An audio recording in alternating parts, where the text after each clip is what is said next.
There were gaps, missing pieces, moments that felt like they'd been cut out. On the 5th day, I stopped trusting.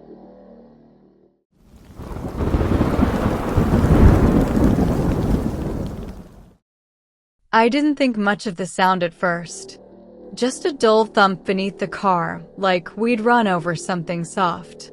Eric glanced at me, his fingers tightening on the wheel. "You feel that?" I nodded, already uneasy. The road stretched on forever, empty, black, swallowed by fields and trees that felt too close to the pavement. Our headlights barely touched them, like the dark was holding its breath just outside the beam. Then the wobble started. A slow pull to the right. Eric exhaled sharply. Flat tire. Of course it was.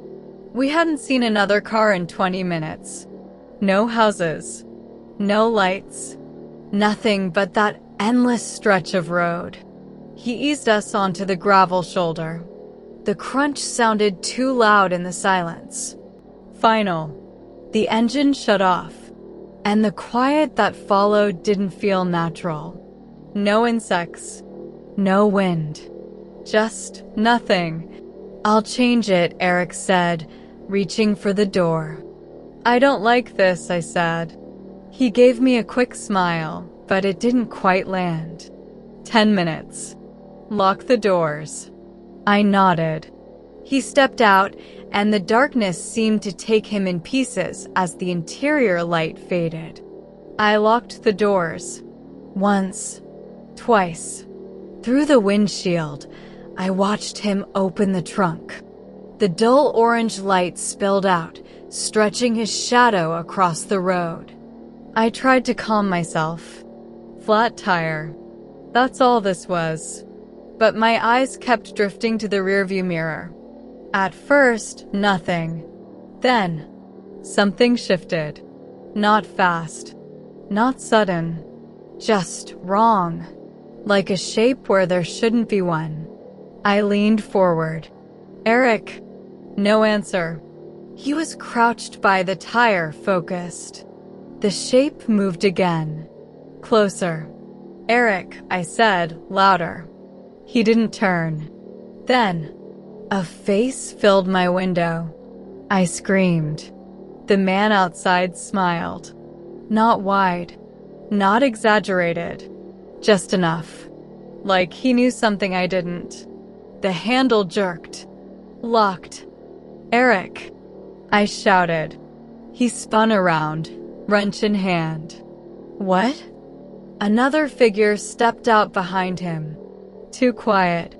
Too close. The second man spoke before anything else happened.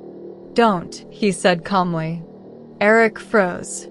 That was the first moment I realized this wasn't random. They weren't rushing. They weren't panicking. They were in control. The first man tapped on my window again. Gently this time. "Unlock the door," he said. I shook my head, tears already forming. He smiled a little wider. Then he looked past me, toward Eric. "Or we start with him." I turned just in time to see the second man raise something in his hand, not swinging it, just holding it there, close to Eric's head. Close enough. Eric's eyes met mine. And I knew. I unlocked the door. He grabbed my hair and yanked me out of the car so hard I hit the ground. Gravel tore into my skin. I screamed, kicking, clawing, but he pinned my arms and legs. "Got another one," he said calmly. A cloth pressed over my face. The last thing I saw before everything went black was Eric lying motionless on the side of the road. When I woke up, I couldn't see. Something rough scratched against my face every time I moved. Fabric. A hood. My wrists burned. Bound. My ankles too. The floor beneath me was cold. Concrete. The air was stale, damp. I couldn't move. I listened. Nothing. Then, A faint sound. Not a voice. Not a movement. A hum. Low. Constant. "Eric," I whispered. Silence. Then, after a long pause, "Here." His voice sounded far away. Weak. Relief hit me so hard it hurt. "I'm here," he said again. A door creaked open. The hum cut out instantly. Footsteps. Slow. Measured. The hood was ripped off.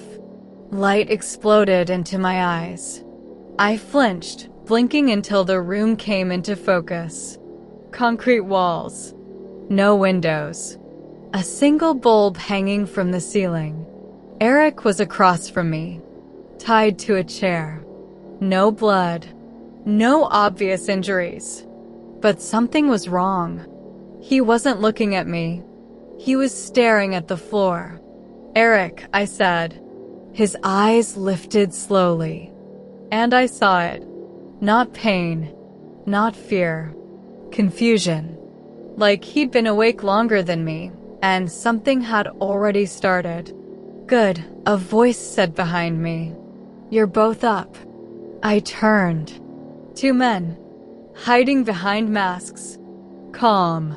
Unhurried. Watching us like we were part of something already in progress. The first hours were quiet. They didn't ask questions. Didn't touch us. Didn't explain anything. They just sat there, watching. Every time I tried to speak, one of them would raise a finger slightly, just enough to make me stop. Eventually, they left.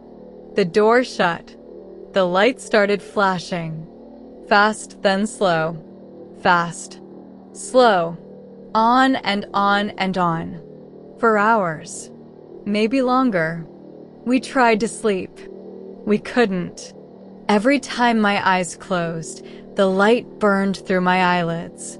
Eric shifted constantly, his breathing uneven. "Do you think they're coming back?" I whispered. "I don't know," he said. Then the music started.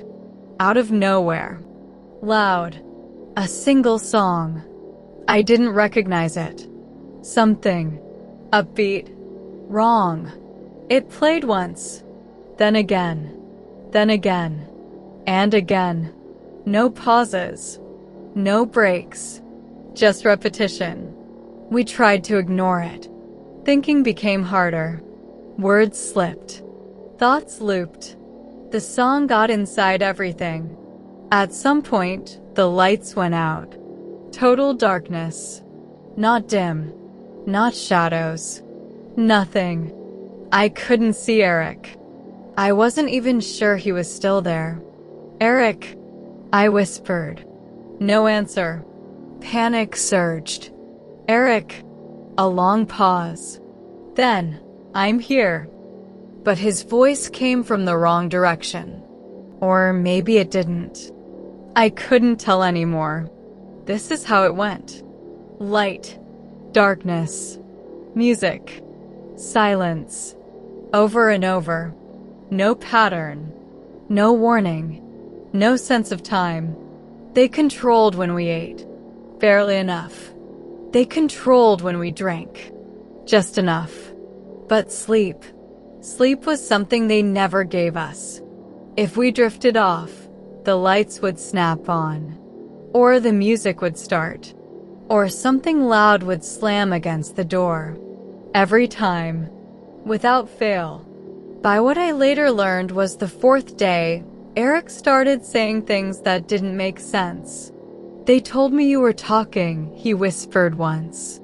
"I wasn't," I said. He shook his head slowly. "They said you were." They're lying. But even as I said it, I wasn't sure. Because I couldn't remember everything anymore. There were gaps. Missing pieces. Moments that felt like they'd been cut out. On the fifth day, I stopped trusting my own thoughts. I would start a sentence and forget how it ended. I would look at Eric and feel like I didn't know him. That scared me more than anything. On the sixth day, Something changed. The music stopped. The lights stayed on. The door didn't open. For a long time, nothing happened. And somehow, that was worse. Because it felt like waiting. Like something was about to happen. Hours passed. Maybe. I don't know. Eric's head hung forward.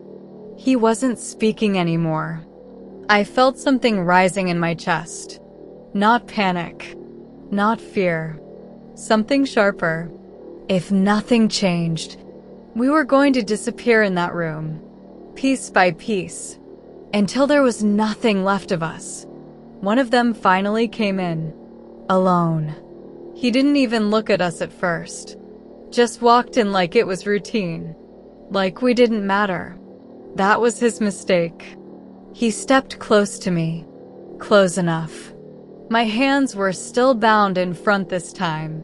Looser than before. I didn't hesitate. I lunged forward and slammed my head into his face. He staggered back. I grabbed the metal cup on the floor and swung it into his temple. He dropped. Unconscious. Not dead. Just still. Eric, I said, my voice barely working. I grabbed the keys. Unlocked myself. Then him. He collapsed forward. We have to go. No hesitation. We ran. Down a narrow hallway. Upstairs. Through a door that stuck before finally giving way.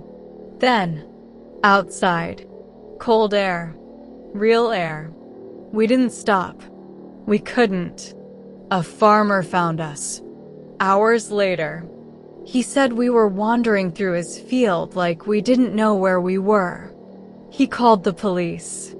They searched. For days. We told them everything. Every detail. The room. The lights. The music. The building. They found nothing. No structure. No suspects. No sign anything had ever been there. We have no idea why they took us or what they wanted, if anything. They never asked us any questions. Just toyed with us, like they were playing a game to see if we would break. Sometimes I wake up in the middle of the night screaming because I hear that terrible song playing in my nightmares.